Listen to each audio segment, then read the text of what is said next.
Hai adik-adik semuanya, pada kesempatan kali ini Miss Yani akan membahas terkait dengan materi serta kunci jawaban bahasa Inggris pada buku English for Nusantara kelas 9 di halaman 48 dan 49. Nah, langsung saja Miss akan membahasnya.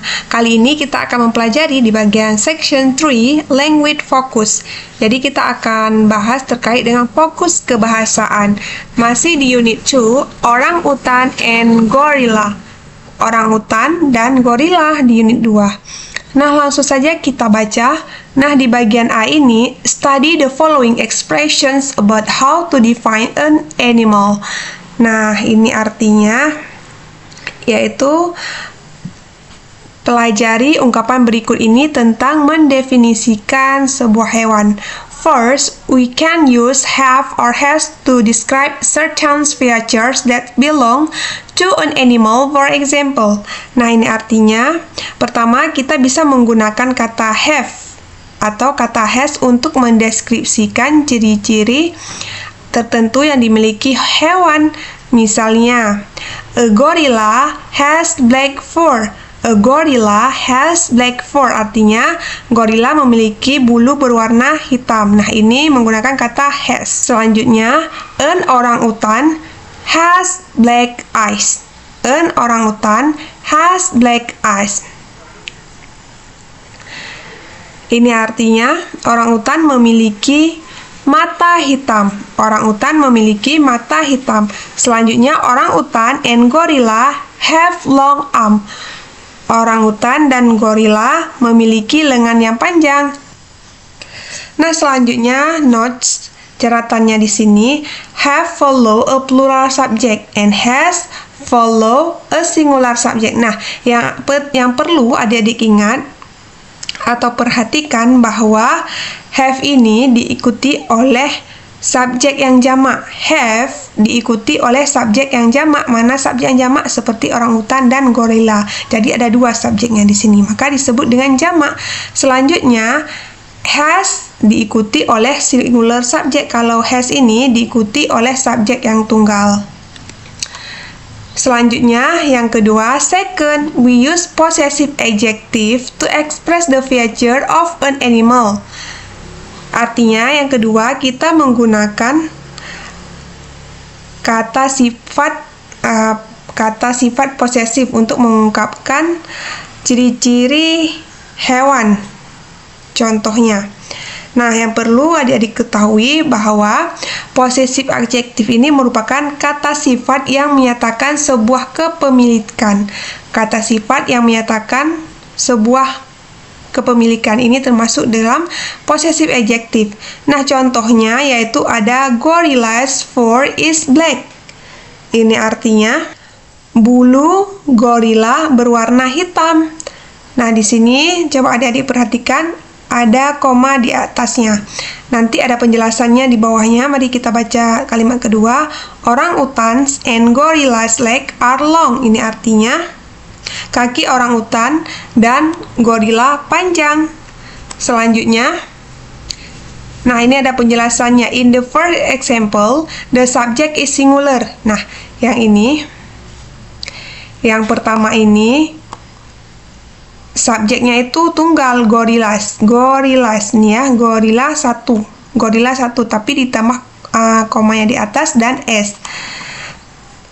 So, we added apostrophe. Nah, S di atas ini atau koma di atas ini merupakan apostrophe after the subject.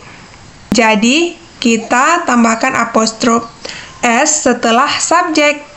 In second example, nah, di kalimat yang kedua ini, in the subject is plural and ends with an as. So, the possessive is formed by adding an apostrophes after s. No additional s is necessary.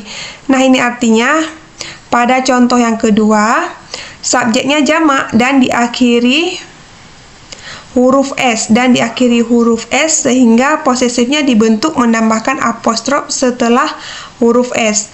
Tidak perlu menambahkan s lagi. Contohnya seperti ini. Kalau di atas kan perlu menambahkan s, tetapi kalau yang kalimat kedua Tidak perlu menambahkan S lagi, karena kan subjeknya itu jamak, plural lah, lebih daripada satu subjeknya. Jadi, kalau ada dua subjek, tidak perlu ditambahkan S lagi di depan apostrof ini, seperti kalimat di atas. Note that we can change the underlined expression into, ini artinya, perhatikan bahwa kita dapat mengubah ekspresi yang digarisbawahi menjadi its fur is black, bulunya berwarna hitam. Selanjutnya, their legs are long, kaki mereka panjang.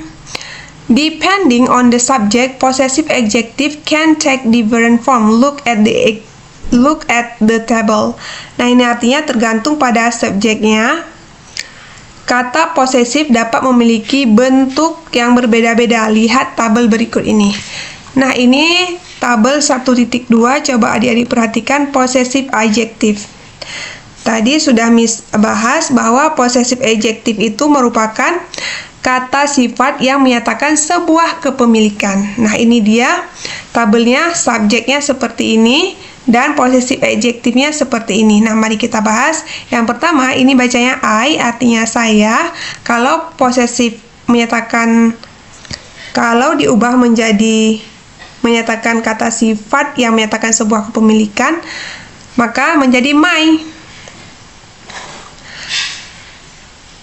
I, saya, menjadi my, milik saya. Selanjutnya, contohnya my book, itu buku saya. It is my book, itu buku saya. Selanjutnya, subjeknya you, possessive adjective-nya menjadi your, milikmu. We, artinya kami.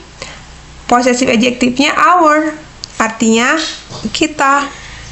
Selanjutnya, they, subjeknya they, mereka. Possessive adjective-nya their, artinya milik mereka. Selanjutnya, subjeknya he. Possessive adjective-nya his, miliknya. Selanjutnya, subjeknya she, dia. Kalau he, dia laki-laki. Possessive adjective-nya his, miliknya. Kalau subjek she, artinya dia perempuan, possessive adjective-nya menjadi her, miliknya, perempuan. Selanjutnya, kalau subjeknya it, itu benda, possessive adjective-nya menjadi its. Nah, demikian pembahasan terkait dengan materi di halaman 48 dan 49. Mudah-mudahan bermanfaat. Thank you on your watching. See you on the next video. Bye-bye.